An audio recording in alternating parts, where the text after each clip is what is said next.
Permaculture really starts with an ethic, earth care. It's care of the whole systems of earth and the species. So we actually devise model systems. Much of the design is drawn from nature. The end result that we aim for is to produce a system that's ecologically sound and economically profitable. It can get as sophisticated or as simple as you like.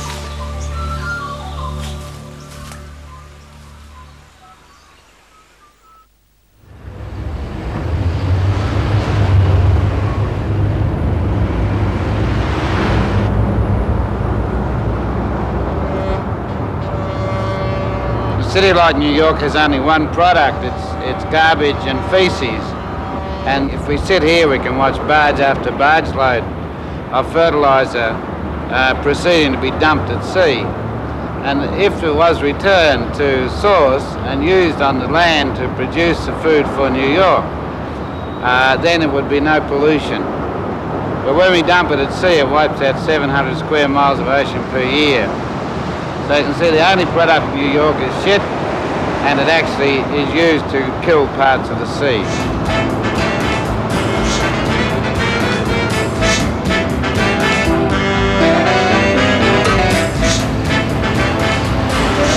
We've built nothing so unsustainable as cities. We can only remedy this if we produce the food consumed by the cities in the cities. And we will start by looking at some of the wastelands and what can be done with them.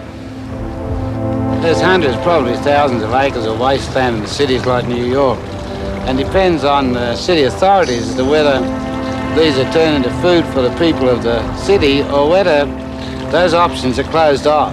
And common sense would dictate that all space now in the city be kept open and given over to people for their own gardens.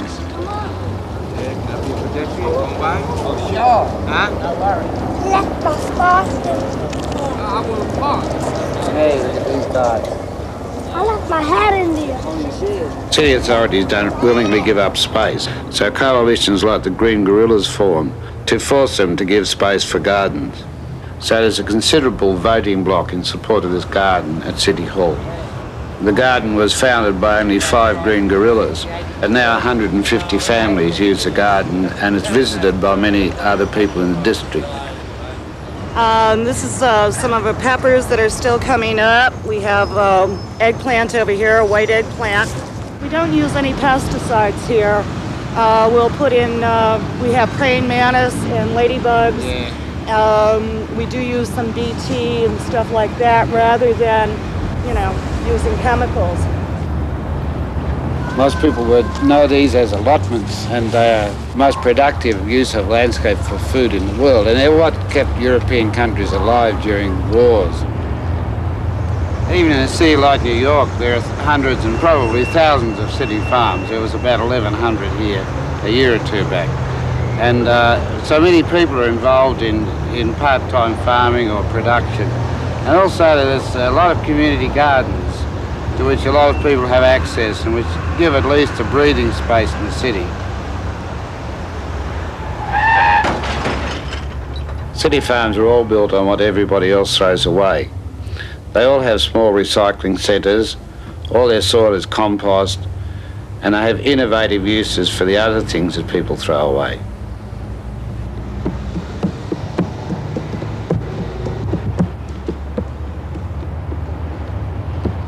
This is Eric sculpture in New York. It's from Objects Trouvé. And it's very like the Watts Towers down in Los Angeles. It's a great thing to have in any community garden. It's full of interest. There's 1 million people live in this situation. I met Ray Walden, who was in one of the groups that took over these gardens when it was wasteland, and brought in soil to get it going. Ray's an invalid pensioner, but he gets food all year from this garden. I'd say I take a shopping bag of tomatoes and peppers and that sort of thing out at least once a week. We've been we're very fortunate in that. And of course the thing is that you have something, it's always different, according to the time of the growing season.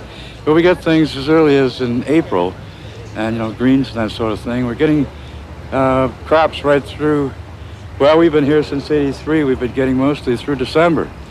Right about then, we'll get a good killing frost. It'll take it all. And then you collect what's on the vine, and that's the end of that season. But you start early again. You start in February, and start eating again in April. These little farm blocks are very much more than gardens. They are social and neighbourhood centres. Young mothers come and they have picnics with their children. People come for small parties. And the elderly come here to rest and get away from the city for a while. There are people in wheelchairs and people with a bad arthritis who can't bend down to garden, or people with bad backs. And it's better to raise the bed up like this, about top of the thigh. And here's all their fruit and everything at waist level or at wheelchair level. You can build it up like this and fill it with earth. In this case, I had to do that because there isn't any dirt on the ground. And or you can build this on top of ordinary tables using mulch, just a straw mulch, and people can garden in that. So it doesn't matter which way you go about it, but these raised beds are real important to old people.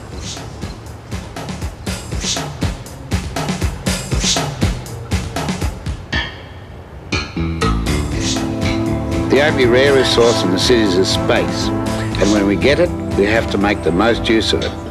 Well, in urban areas, there are two ways you can stack in more fruit. One is to use dwarf or semi-dwarf fruit trees, and a few of those here, plums and apricots. And the other one is to make a fence out of your fruit trees as an espalier. And underneath the grapes here, there's espalier apples, which just go along like rails. And as they get older, you graft one into the other, and you actually make a fence out of apples and pears. So that takes up hardly any room at all for production. So there's several ways you can capitalise on space. Well, in the city farms, and in fact in all urban areas, vertical space is really important. And with vines you can convert the whole wall into grape production or kiwi production. But the other thing about the vines is that they're active insulators. The hotter it gets, the more they sweat, the cooler the shadow gets inside the vine. And the colder it gets, the more they close down their air systems. So they prevent the entry of 70% of excess summer heat, and they prevent the escape of 40% of your winter warmth. So they're really doing a fine job as insulators on these walls. What's more, with a brick wall in good condition, they'll preserve it about 200 years longer than it would be without vines. Beautiful grapes too. So you can see that, it's not just gardening, it's design, and design for lowering energy inputs.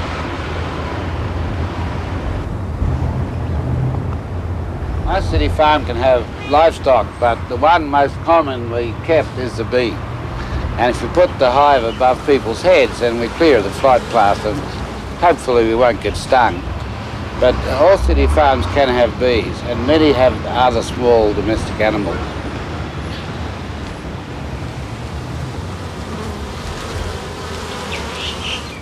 So this is a rare honey label, pure Manhattan honey. Maybe one day we'll see 6th Street tacos, 4th Street corn. Who knows? Depends on the city.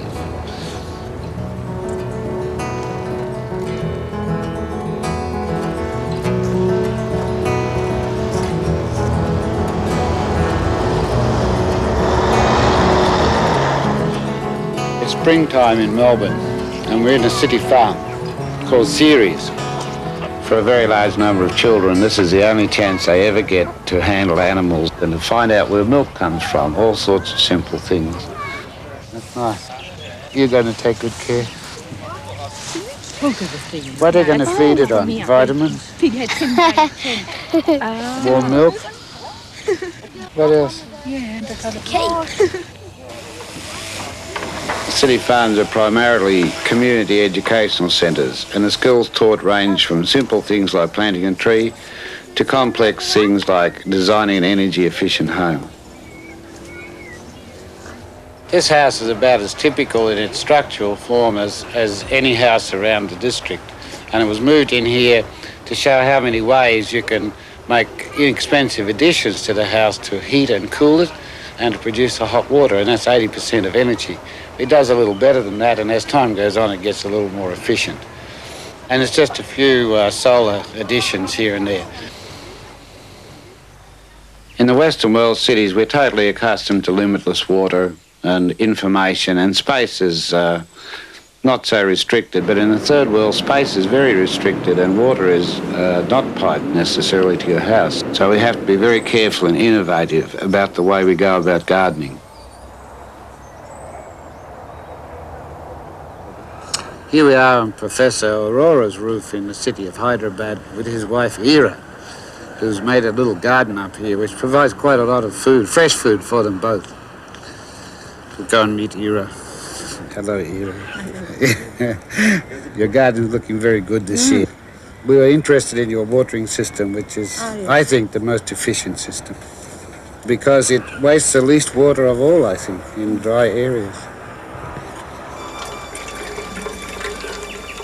Here in the Aurora's rooftop garden, Ira sunk pots, and she fills them every few days. They seep out slowly through the unglazed clay and keep all the plants alive in the garden. I think this is the best watering system, really, as far as dryland goes. And as far as saving water, the Malabar spinach. What do you call the Malabar spinach? Pui. Pui. Pui in Bengali. Yeah, well, that's a shorter name, huh? Yes. And it doesn't need any care at all. No, it's marvelous. It just, when it wants to grow, it will grow all over. And here, I see we've got a Some custard apple, huh? Yeah. And you've had some from the tree. We've eaten about four or five. This is the first season that it's growing. Oh, that's great. But I think extends the roof is the tall trees around the edges, you know? Yes. We go and have a look at some of the passion fruit and Yes. good. Yeah, well, this passion fruit has made it right up Yes. to the top. Did you do that? No. It came on its own. Yeah, how could I do that? You never know. No, you don't know where there are one. But there's some ripe ones just down near the window. Yes. Yeah.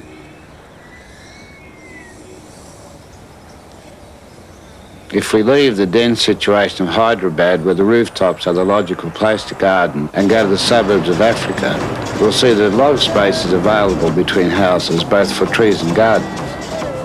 In Harare, we have very crowded working people's houses. One of the real problems we get around housing, where there's malaria problem, is that the bath water or the washing water is so rich in potash and nutrients that this is an ideal mosquito breeding place.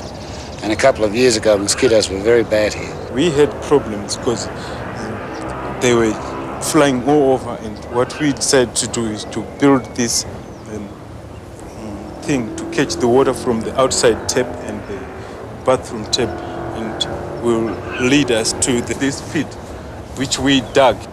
So what happens, all the water from the tap and the grey water from the bathroom will run into here. So instead of just spreading and just being exposed, it's being used by the plants to grow. Also, there is well drained, so it percolates into the ground. You can see bananas and sugar canes, and we've grown a lot of different things. Like any good third world city, there's a market just down the road. Every item in these markets is either gathered from the bush or produced in the small gardens around the market or on small farms very close to Harare. That's good.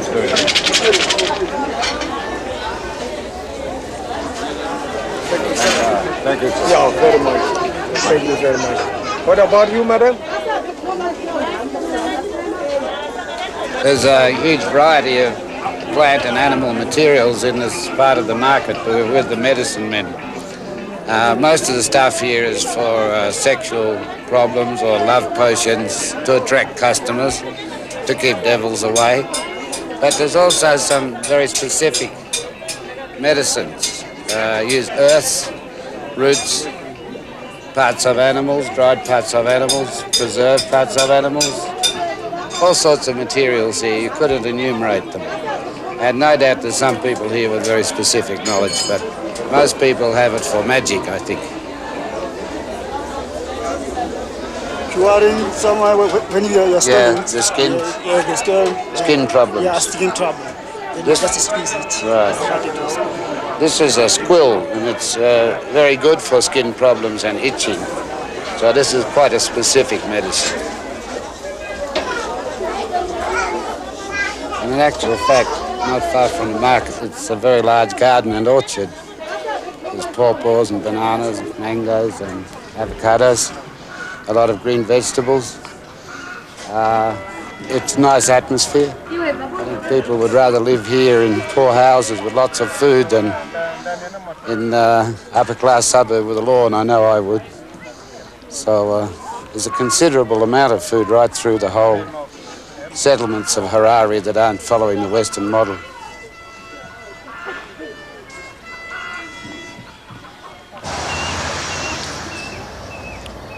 Oil, water, soil and food are becoming very uncertain resources in the near future. And we can build them all into human settlements if we want to. Or we can build settlements which take no account of any of these human needs.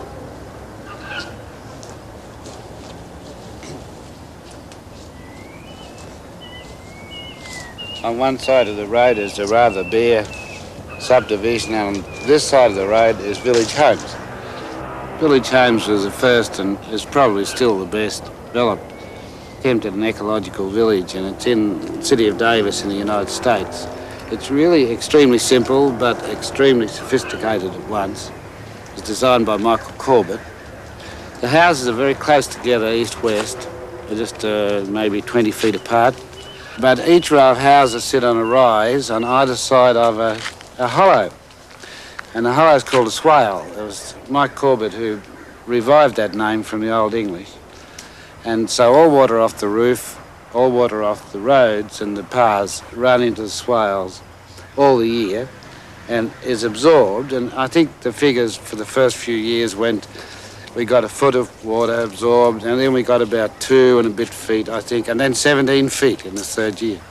So that once you've got 17 feet of water saturation under here, you know you can grow trees without additional watering once their roots are down. So most of these trees are on the water from the swales, and then many of the trees are food-bearing trees on the little public paths. This is a jujube, which naturally dries on the tree.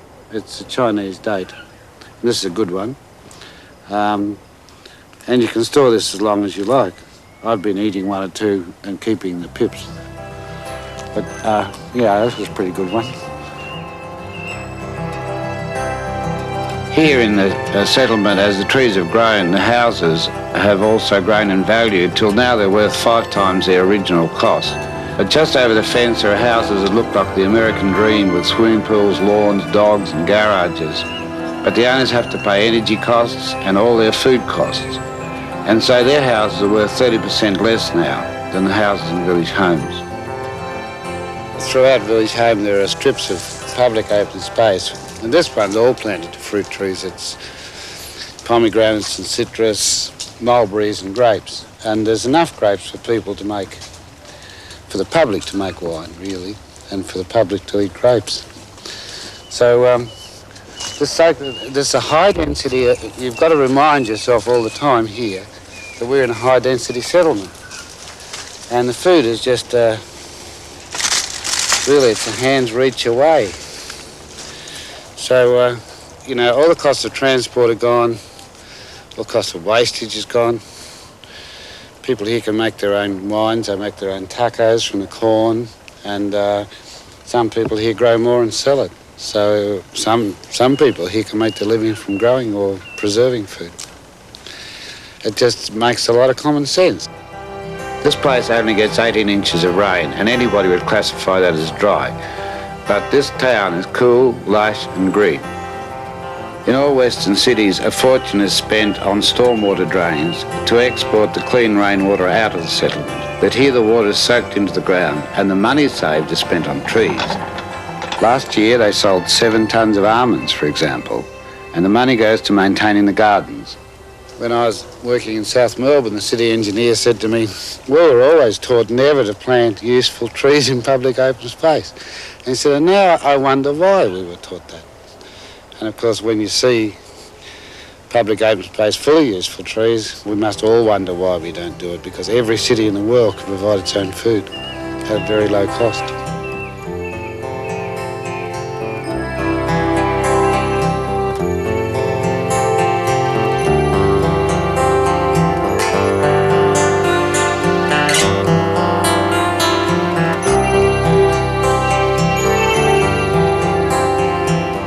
While I was in Village Homes, I met an old friend, David Katz.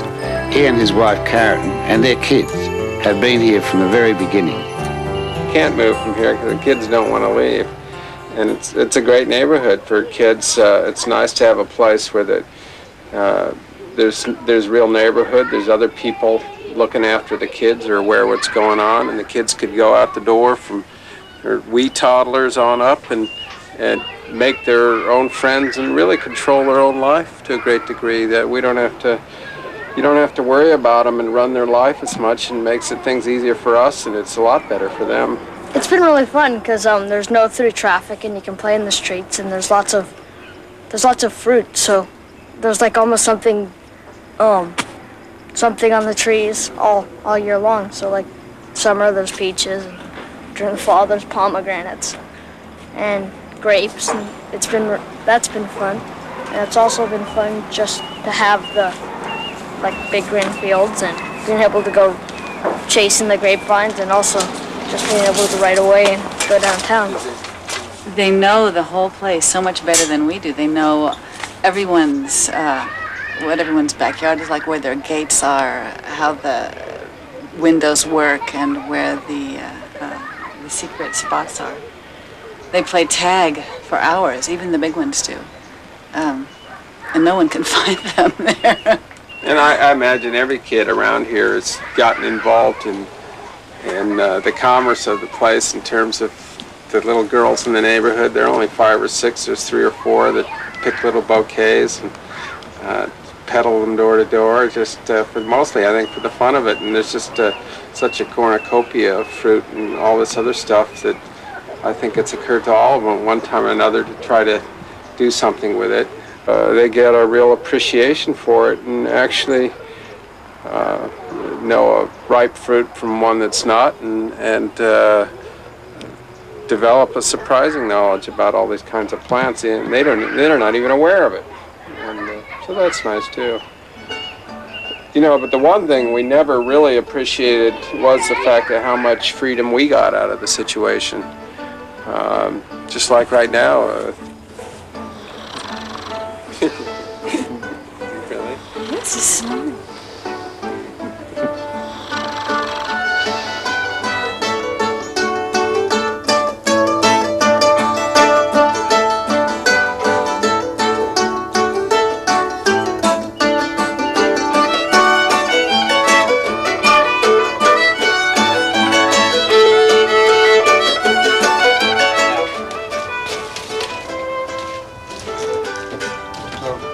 That's an extremely beautiful house. It's cool. There's not much noise gets in there, and I have permission to go walk on the roof, which is great.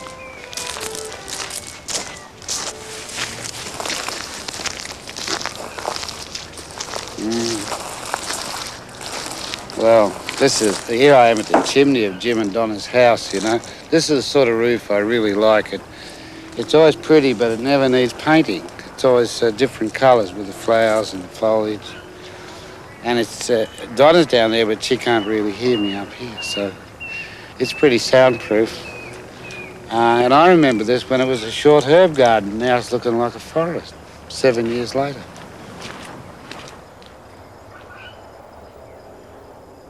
Houses here are built to be energy efficient. The whole settlement's built to be energy efficient. Here, the windows to the south, the solar windows, are shaded this time of year both by grapes and by awnings, so we don't get a lot of direct sunlight and heat in when we don't want it. Well, soon it'll be winter, and the sun goes low, comes through these windows, and falls on these innocuous blocks which are actually steel tanks, which will be filled with water come the winter, and they'll absorb the heat and radiate it at night into the living area and the kitchen area and out here.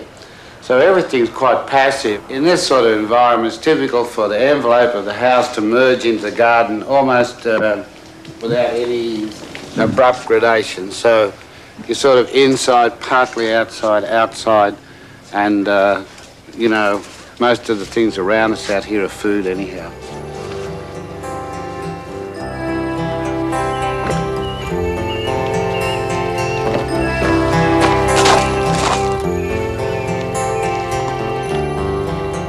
We have almost an economic botanical garden here. We have plums, cherries, grapes, peaches, pomegranates, citrus, quinces. What else? Well, it's just off, and I can see a banana, like passion fruits. Quinces, for instance, you never cook a rabbit without you use a quince. I can see a rhinoceros.